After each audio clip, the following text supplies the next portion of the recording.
भोसरी चाकणमध्ये मोफत रोजगाराची सुवर्ण संधी. तरुणांची फसवणूक थांबवण्यासाठी महापौर रवी लांडगे यांच्या पुढाकारातून महापौर युवा संकल्प रोजगार कौशल्य विकास व करिअर मार्गदर्शन केंद्राचा भोसरी व चाकण येथे शुभारंभ झालाय. या केंद्रामार्फत नोंदणी, नोकरीच्या संधी, राहण्याचे मार्गदर्शन व करिअर समुपदेशन या सर्व सेवा पूर्णपणे मोफत देण्यात येणार आहेत. 10वी पासून इंजिनिअरिंग पर्यंत सर्व पात्रतेच्या युवक युवतींना याचा लाभ मिळणार असून आतापर्यंत सुमारे 2000 तरुणांनी संधी घेतली आहे. 1 रुपयाही खर्च न करता नोकरी मिळावी हेच उद्दिष्ट असे आवाहन महापौर रवी लांडगे यांनी व्यक्त केले आहे. महाराष्ट्र लोकन्यूज साठी मुख्य कार्यकारी संपादक अभिजित सिद्धार्थ चव्हाण, भोसरी चाकण. मनापासून स्वागत करतो. आज महापौर युवा रोजगार संकल्प योजना आपण या ठिकाणी सुरुवात केलेली आहे. हे फुगे प्रायमामधील ऑफिस तसेच महिंद्रा कंपनी समोर चाकण येथे एक दुसरं ऑफिस महापौर युवा रोजगार संकल्प योजनेसाठी उपलब्ध राहणार आहे. या निमित्ताने आपल्या सर्व शहरातील युवक युवकांना रोजगारासाठी एक नवीन संधी किंवा एक नवीन आशा मिळणार आहे. कारण आपण पाहत आहात की महाराष्ट्रातील नव्हे तर संपूर्ण देशातील युवक युवती आपल्या शहरात येऊन शिक्षण घेऊन किंवा ज्यांचे शिक्षण नसते ते नोकरीसाठी वनवन फिरत असतात.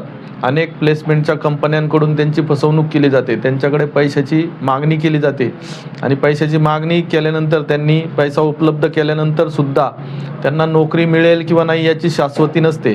त्यामुळं ते प्रचंड मानसिक दबावाखाली येतात. परंतु आपण या योजनेच्या माध्यमातून पूर्णपणे मोफत युवा रोजगार निर्माण करून देणार आहे. त्यामध्ये 10वी पासून तर ग्रॅज्युएशनपर्यंत किंवा इंजिनिअरिंग किंवा अति उच्च शिक्षण असलेले सर्वच्या सर्व युवकांना युवतींना रोजगार मिळणार आहे. त्यामध्ये आमच्याकडे जवळजवळ पुणे जिल्ह्यातील 150 कंपन्या आहेत. त्यामध्ये भोसरी MIDC, चाकण, रांजणगाव, तळेगाव आणि शिरवळपर्यंत कंपन्या आमच्या संपर्कात आहे. आणि ज्यांना कायमस्वरूपी नोकरी द्यायची आहे त्यांच्यासाठी पण आमच्याकडं अवेलेबिलिटी आहे. त्यामुळं सर्व युवक युवतींना मी या माध्यमातून विनंती करतो की आपण या योजनेचा व्यवस्थित लाभ घ्यावा आणि आपल्या जीवनात जे नैराश्य आहे किंवा अपयश आहे ते सर्व सोडून आपण एक आपल्या आयुष्यात चांगल्या यशाच्या मार्गाकडे वाटचाल करावी. धन्यवाद. काही क्रायटेरिया ठेवला आहे का, म्हणजे फक्त पिंपरी चिंचवड किंवा पुणे जिल्हा फक्त या नोकरीचा लाभ घेऊ शकतात का? मी आत्ताच सांगितलं, संपूर्ण महाराष्ट्र संपूर्ण देशभरातील लोक आपल्या शहरात येतात.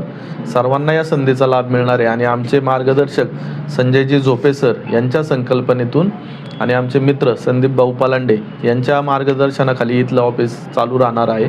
तर सर्व देशभरातील तरुण तरुणींना याचा फायदा घेता येईल. आतापर्यंत किती युवक युवतींना नोकरी मिळाली असेल? जोपर्यंत जवळपास 1500 ते 2000 युवक युवतींना आपण या माध्यमातून संधी दिली. परंतु एक कायमस्वरूपीचं आपलं ऑफिस किंवा एक पत्ता नव्हता, तो आजपासून सुरू केला आहे. शिक्षणाची अट आणि वयोमर्यादा? शिक्षणाची अट नाही. ज्यांना ज्या पद्धतीची नोकरी पाहिजे इथं स्कॅनिंग केलेलं आहे 10वी ऑनवर्ड्स सगळ्या बाबतीत. एज 18 ते 18 ऑनवर्ड्स. 18च्या आत त्याला 18च्या केवळ रोजगार उपलब्ध करून दिले जाणार आहेत का कौशल्य प्रशिक्षण? हा, कौशल्य प्रशिक्षण सुद्धा. कौशल्य विकासासाठी मार्गदर्शन, त्याला कौशल्य विकासासाठी मदत, त्याप्रमाणे कोर्सेससाठी ॲडमिशन्स आणि करिअर जर याला करायचं असेल त्याला करिअरसाठी मार्गदर्शन. प्रोसेस काय असेल?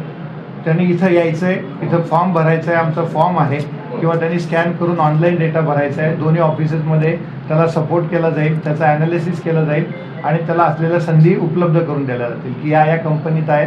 त्यांनी ते सिलेक्ट करावं त्याला कुठल्या कंपनीत जायचं आहे, कुठल्या कंपनीत किती स्टायपेंड आहे, कुठं पगार आहे, काय कटिंग आहे, बस फॅसिलिटी सर्व त्याला सांगण्यात येईल आणि त्या चॉईसनुसार तो जाऊ शकतो. एंट्री फीज वगैरे काय?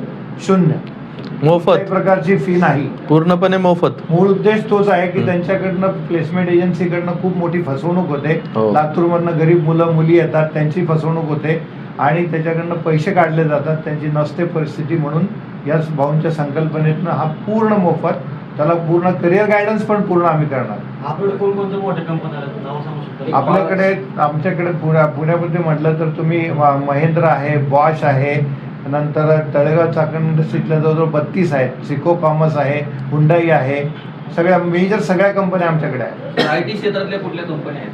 IT क्षेत्रामध्ये आमच्याकडे 6 ते 7 कंपन्या आहेत. त्याच्यात आय टी क्षेत्रात अजून जास्त आम्ही सोय केलेलं नाही. मॅन्युफॅक्चरिंगमध्ये आम्ही जास्त आहोत, पण आय टीमध्ये आम्ही आय जाऊ. टीमध्ये चालू करू आता. आता ह्या MIDC मध्ये जे लेबर वगैरे येतात त्यांचं आर्थिक शोषण मोठ्या प्रमाणात केलं हो, आणि काय होतं की ते लोक कुठेही दाद मागण्यासाठी त्यांच्याकडे इन्फॉर्मेशन नसते. किमान वेतन कायद्यानुसार त्यांना वेतन मिळणं फार गरजेचं आहे. त्याशिवाय मग त्यांची ती वेठबिगारी होईल. हम्म. अशा ह्या गोष्टींचं त्याच्यावर काय आपण उपाययोजना करणार? त्यासाठीच आम्ही त्यांना मार्गदर्शन करणार आहे. कौशल्य मार्गदर्शन असेल, करिअर मार्गदर्शन असेल, त्यांची जी फसवणूक होती, पिळवणूक होती ती रोखण्यासाठी, आणि त्यांनी चॉईस करायची नोकरी, त्यांना ऑप्शन दिले जातील. बस मिनिमम वेजच्या खाली नाही देणार. हो, स्टायपेंड जरी असलं तर मिनिमम वेजच्या वरच असतं. ही नोकरी 6 महिन्यासाठी असतात की परमनंट? डिपेंड्स अपॉन, तो जर अनुभवी असेल तर त्याला स्टाफिंगमध्ये टाकला किंवा परमनन्सीमध्ये टाकला, तो परमनंट जाईल. काही लर्निंग लर्नमध्ये जातील, काही अप्रेंटिस कायद्यानुसार जातील. त्याची क्षमता आणि त्याच्या अनुभवाप्रमाणे तो वेगळा प्लेस होईल. काही कॉन्ट्रॅक्ट लेबर असतो, 8वी फेल असतो, त्याला डॉक्युमेंटेशनला कुठे टाकता येत नाही, तो कॉन्ट्रॅक्ट लेबरमध्ये टाकला. हो. पण कॉन्ट्रॅक्ट लेबरमध्ये गेला, आमच्याकडून जर गेला तर त्याचा अशुरन्स राहील की ते जे म्हटले मिनिमम वेज राहणार, मिनिमम वेज. प्रॉव्हिडंट पण त्याचा भरला जाईल. या सर्व काळजी आम्ही घेऊ, म्हणून तो इथनं जाईल. हो, जॉब लागल्याच्या नंतर त्यांना राहण्याच्या अडचणी येतात, त्याच्यासाठी काय मार्गदर्शन आम्ही चालू केलंय. त्याच्यासाठी जे हॉस्टेल असतं, आता संदीप पालंड्यांच्या माध्यमातून ऑलरेडी 2 हॉस्टेल भोसरीत चालू आहे. चाकणमध्ये पण लवकरच आम्ही चालू करू. त्यांना राहण्यासाठी पण जागा देऊ. आपल्या या कार्यालयाची वेळ वगैरे काय असेल? कार्यालयाची वेळ 10 ते 8, 7 दिवस. 7 दिवस. सर, कारखान्यामध्ये काम करताना कधी कधी तिथल्या मजुराची जीवितहानी होते, आता ॲक्सिडेंट होतो. पण काय म्हणजे मालक लोक आहे ना, हात वर केलं जातं, असं काही घटना होतात. तर त्याच्यासाठी आपण त्यांना काय करता येईल आपल्याला? इथनं जो जाणारा आमच्याकडनं मुलगा असेल त्याचा पूर्ण इन्शुरन्स काढलेला असेल, वर्कमॅन कॉम्पन्सेशन ऍक्ट खाली असेल. काही कंपन्यांमध्ये GPA पण आहे, पर्सनल ॲक्सिडेंट आहे. काही कंपन्यांमध्ये मेडिक्लेम पण आहे. कंपनीप्रमाणे डिपेंड्स करतं. काही कंपन्या जास्त पैसे इन्व्हेस्ट करतात, पण मिनिमम वर्कमॅन कॉम्पन्सेशन असतं.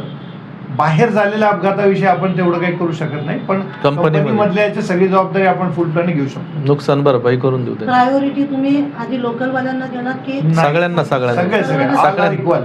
ऑल खेड्यापाड्यांचे जे उमेदवार आहेत, म्हणजे जे मुलं असतील, मुली असतील, त्यांना अनेक अडचणी या ठिकाणी येत आहेत. हो. त्याच्यासाठी काय उपाययोजना असणार आहेत आपल्या इथे? हे रोजगार मिळावा त्याच्यासाठीच आहे ना. मार्गदर्शन मी पाहिलंय, मुलींनी गहाण ठेवून घड्याळं विकून त्या मुलींनी 5,000 भरून त्या एजंटकडे अडकलेले, आणि फसवणूक झाली त्यांची, आणि त्यांना परत 10,000 टाकून दिलंय, कुठेतरी काहीतरी दिलेलं आहे. आणि परत ते पैसे मिळवण्यासाठी पण पैसे मागतात. परत दुप्पट त्यांचं नुकसान होतं. अशा तक्रारी जर आपल्याकडे आल्या तर त्यांना सहकार्य करणार. हो, नक्कीच. हे त्याच्यासाठीच आहे कार्यालय. त्या तक्रारी आल्यानंतरच बावनची संकल्पना होती की आपण या बाहेरच्या लोकांसाठी, जे बाहेरून येतात त्यांच्यासाठी आपल्याला हे चालू करायचं. आणि आपल्या शहरात तशी पण बेरोजगारी आपल्याला माहिती आहे, की ते चौकात मुलं तसेच बसतात. ते बाहेरून आलेल्यांना पण नोकऱ्या भेटत नाहीये. तर हा युवा रोजगार संकल्प मेळावा हा त्यांच्यासाठी वरदान ठरणार आहे. सर्वांनी, मी तर आव्हान करतो या निमित्ताने, सर्व शहरातील लोकांनी, युवकांनी युवतींनी याचा लाभ घ्यावा. शहरामध्ये आता एवढे महापौर झाले, आपण तरुण महापौर आहे. ही संकल्पना केव्हा सुचली आणि कशी मनात आली याची? आम्ही निवडणुकीच्या आधी 2 वर्ष आम्ही आनंद ग्रुप नावाची संस्था चालू केली. त्या आनंद ग्रुप संस्थेचं एक उद्दिष्टच एक आहे की फक्त व्यवसाय नाही करायचा, तर समाजातील सर्व घटकांना न्याय द्यायचा. कोणी गरीब दुर्बल घटक असेल त्यासाठी आम्ही एक योजनासुद्धा तयार केली. वाडा या ठिकाणी आम्ही 6 एकर जागा घेतली. ती या ठिकाणी वृद्धाश्रम बांधलं जाणार आहे, मोफत शिक्षण देणं, गोसेवा केली जाणार आहे. तर या भागातील अनेक तरुण माझ्याकडे रोजगारासाठी रोज येत असतात. महापौर तर आत्ता झालो आहे, ते आधीपासून येत असतात. तर संदीप भाऊ, संजयजी झोपे सर मला भेटले आणि ते म्हणले आपण नक्कीच, आणि झोपे सरांचं या क्षेत्रात खूप वर्षाचा अनुभव आहे, त्यांच्या अनेक कंपन्यांशी कॉन्टॅक्ट आहे. सुदैवाने ते मला भेटले. मग आपण त्या माध्यमातून या युवकांसाठी खूप चांगलं कार्य करू आणि पारदर्शक काम करू, जेणेकरून त्यांची फसवणूक होणार, अशी संकल्पना त्या निमित्ताने आमच्या डोक्यात आली आणि आज ती अंमलात आली. महाराष्ट्रातले तरुण वगैरे बघतात आपल्याला, सगळे त्यांना काय आव्हान करा? महाराष्ट्रातल्या तरुणांना सांगेल की आपण अपयश आलं तरी खचू नका, कारण आपल्यासमोर अशी खूप उदाहरणं आहेत. कालच एक आपल्या इथला देऊ रोडमधला तरुण मला भेटून गेला. तो आता IPS झालाय. त्याचे घरचे धुणे भांडे करतात दुसरीकडे जाऊन. म्हणजे तरुणांनी लगेच अपयश आलं की वेगळ्या वळणाकडे जायचं, व्यसनांकडे जायचं, हे सोडून द्यायचं. अपयश आलं तरी अपयशाला खचून न जाता परत उभं राहायचं आणि प्रयत्न करत राहायचे. त्यांना नक्कीच संधी भेटेल आणि ते जीवनात यशस्वी होतील. बाईट